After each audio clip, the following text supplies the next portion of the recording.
ریاست ہر سال قیمتی جانی اور مالی نقصانات کے متحمل نہیں ہو سکتی۔ فیلڈ مارشل سید عاصم منیر کا سیلاب زدہ علاقوں کا دورہ۔ قصور، ملتان، جلال پور پیروالا میں سیلابی صورتحال کا جائزہ۔ ریسکیو اور ریلیف آپریشنز پر تفصیلی بریفنگ دی گئی۔ فیلڈ مارشل کا سول انتظامیہ سے ملاقات میں اچھی گورننس اور عوامی ترقی پر زور۔ سیلاب سے بچاؤ کے لیے اقدامات تیز کرنے کی ہدایت۔ ہر سال قیمتی جانوں اور املاک کے نقصان کو ناقابل برداشت قرار دیا۔ متاثرہ افراد کی بحالی اور دوبارہ آباد کاری کے لیے مکمل تعاون کی یقین دہانی۔ ریلیف آپریشنز میں دن رات خدمات پر ریسکیو اور پولیس اہلکاروں کی تعریف۔ ISPR کے مطابق فیلڈ مارشل نے متاثرین کے لیے سول اور ملٹری اداروں کے تعاون کی اہمیت کو اجاگر کیا۔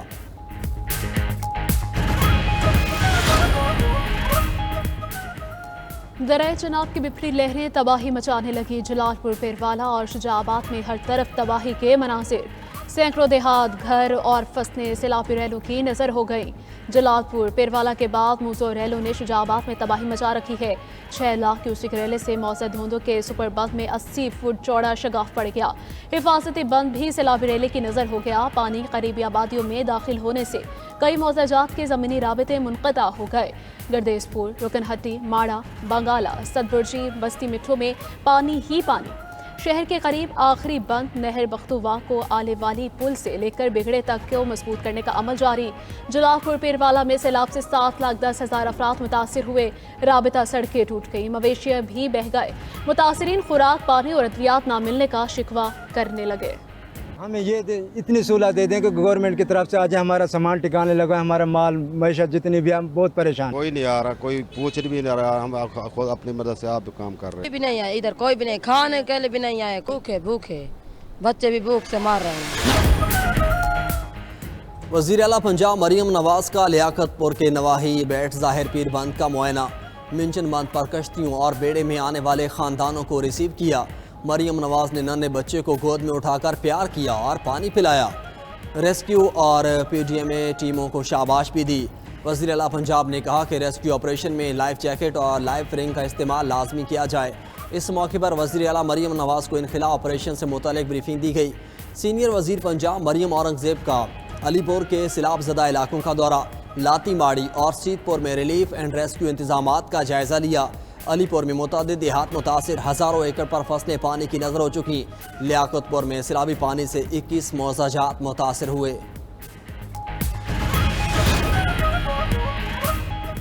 دریائے سندھ میں گڈو بیراج کے مقام پر پانی کی سطح مسلسل بڑھنے لگی۔ مزید 25,000 کیوسک اضافی سے پانی کا بہاؤ 5,44,000 کیوسک ریکارڈ۔ گڈو بیراج پر 15 ستمبر کو انتہائی اونچے درجے کی سیلابی صورتحال کا خدشہ۔ کشمیر میں کچے کے علاقے، مکینوں کی مشکلات میں اضافہ۔ رہائشیوں کو کشتیوں کے ذریعے محفوظ مقامات پر منتقل کیا جانے لگا۔ دادو میں بھی کچے کے علاقے زیر آب آ گئے۔ نوشہر و فیروز میں سیلابی صورتحال۔ متاثرہ علاقوں کے مکین اپنی مدد آپ کے تحت نقل مکانی میں مصروف۔ سکھر بیراج پر پانی کی آمد 4,60,000 کیوسک ریکارڈ کی گئی، جبکہ کوشری بیراج پر نچلے درجے کا سیلاب ہے۔ DG PDM میں عرفان علی کاٹھیا کہتے ہیں گڈو بیراج پر کل شام تک پانی ہائی لیول پر ہوگا۔ گڈو بیراج سے 7.5 لاکھ کیوسک کا ریلا سندھ میں داخل ہوگا۔ چیئرمین پیپلز پارٹی کی قیادت میں سیلاب زدگان کی مکمل بحالی تک چین سے نہیں بیٹھیں گے۔ بلاول بھٹو کے مطالبے پر وفاق کی جانب سے ماحولیاتی اور زرعی ایمرجنسی کے اعلان کا خیر مقدم کرتے ہیں۔ سینئر وزیر سندھ شرجیل میمن کہتے ہیں بلاول بھٹو کا سیلاب متاثرین کے حوالے سے مواقف ان کی عوام دوستی کی روشن مثال ہے۔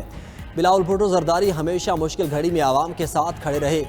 BISP کے تحت سیلاب زدگان کے لیے ریلیف پیکیج کا اعلان نہ کرنا افسوسناک ہے۔ پیپلز پارٹی ہر فارم پر عوام کی آواز بنے گی۔ تمام ایوانوں میں قراردادیں پیش کی جائیں گی۔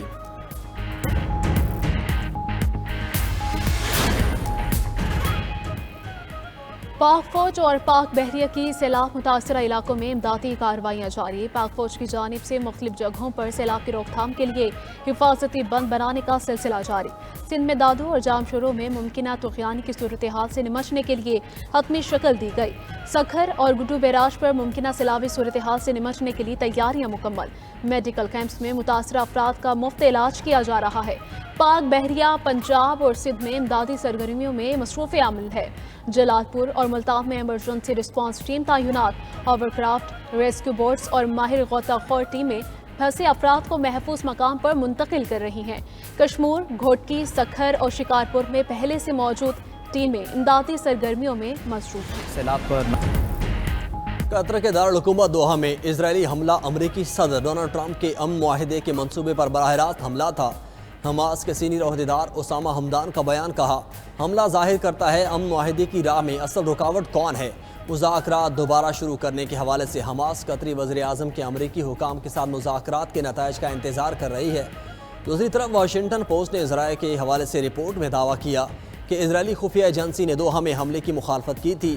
موساد نے خبردار کیا تھا کہ حملے سے قطر کے ساتھ تعلقات متاثر ہو سکتے ہیں، جو جنگ بندی اور یرغمالیوں کی رہائی میں ثالثی کر رہا ہے۔ اس کے باوجود اسرائیلی وزیر اعظم نے فضائی حملے کو ترجیح دی۔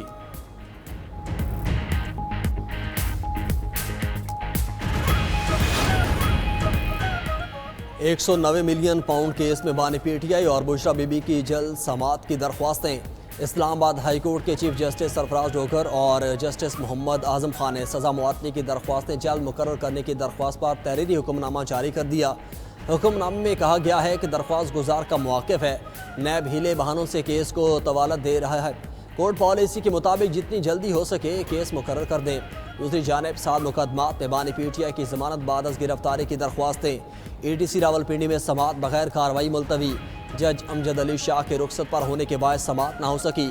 گزشتہ سماعت پر عدالت نے فریقین سے دلائل اور پولیس سے ریکارڈ طلب کیا تھا۔ وینزویلا اور امریکہ کے درمیان کشیدگی میں اضافہ۔ صدر وینزویلا نکولس مادورو نے شہریوں سے مسلح جدوجہد کے لیے تیار رہنے کی اپیل کر دی۔ مادورو نے امریکہ کے ساتھ بڑھتے تناؤ کے دوران اعلان کیا کہ شہری خود مختاری اور امن کے دفاع کے لیے مسلح جدوجہد کی ممکنہ کال کے لیے تیار رہیں۔ ملک بھر میں فوج، پولیس اور شہری دفاع کو تعینات کیا جائے گا۔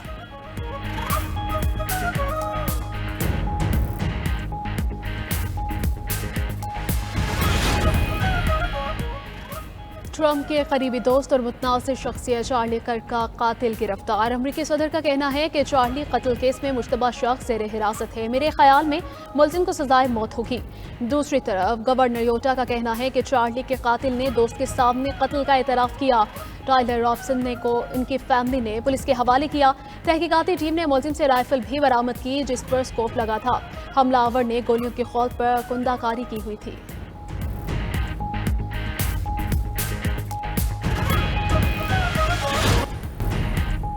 سیکیورٹی فورسز کا بلوچستان کے ضلع مستونگ میں آپریشن فائرنگ کے تبادلے میں فتنہ ہندوستان کے 4 دہشت گردوں کو جہنم واصل کر دیا گیا۔ آئی ایس پی آر کے مطابق دہشت گردوں کے قبضے سے اسلحہ، گولہ بارود اور دھماکہ خیز مواد بھی برآمد ہوا۔ ہلاک دہشت گرد علاقے میں دہشت گردی کی متعدد کارروائیوں میں ملوث تھے۔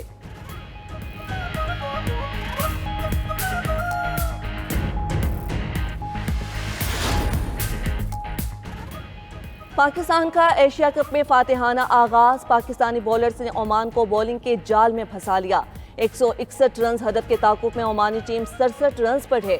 گرین شرٹس اپنے پہلے میچ میں 93 رنز کے بڑے مارجن سے کامیاب۔ پاکستان کی طرف سے محمد حارث کی شاندار نپ سینچری، صرف 32 گیندوں پر 50 رنز بنائے۔ حارث نے 3 چھکوں اور 7 چوکوں کی مدد سے 43 گیندوں پر 66 رنز بنائے۔ صاحبزادہ فرحان نے 29 اور فخر زمان نے 23 رنز بنائے۔ ہدف کے تعاقب میں عمانی ٹیم کی وکٹس خزاں رسیدہ پتوں کی طرح گرتی رہیں۔ اور انگلینڈ نے جنوبی افریقہ کے خلاف T20 میں 304 رنز بنا کر دنیا کو حیران کر دیا۔ فیل سوٹ نے 39 گیندوں پر T20 کی تیز ترین سینچری جڑ دی۔ 60 گیندوں پر 8 چھکوں اور 15 چوکوں کی مدد سے ناقابل شکست 141 رنز بنائے۔ جوس بٹلر نے 83 رن کی اننگ کھیلی۔ انگلش ٹیم نے 2 وکٹس کے نقصان پر 304 رن کا پہاڑ کھڑا کیا۔ جواب میں جنوبی افریقہ کی ٹیم 16.1 اوور میں 158 رنز بنا کر آؤٹ ہو گئی۔ شاندار اننگ کھیلنے پر فل سالٹ کو بہترین کھلاڑی قرار دیا گیا۔ روس کے ساحلی علاقے کامچٹکا میں 7.4 شدت کا زلزلہ سونامی وارننگ جاری کر دی گئی ہے۔ امریکی جیولوجیکل سروے کے مطابق زلزلے کی گہرائی 40 کلومیٹر تھی۔ ابتدائی طور پر کسی جانی نقصان یا بڑے مالی نقصان کی اطلاعات نہیں ملی۔ زلزلے کے بعد امریکی سونامی وارننگ سسٹم نے بحر الکاہل کے بعد ساحلی علاقوں کے لیے سونامی الرٹ جاری کر دیا ہے اور شہریوں کو محتاط رہنے کی ہدایت کی ہے۔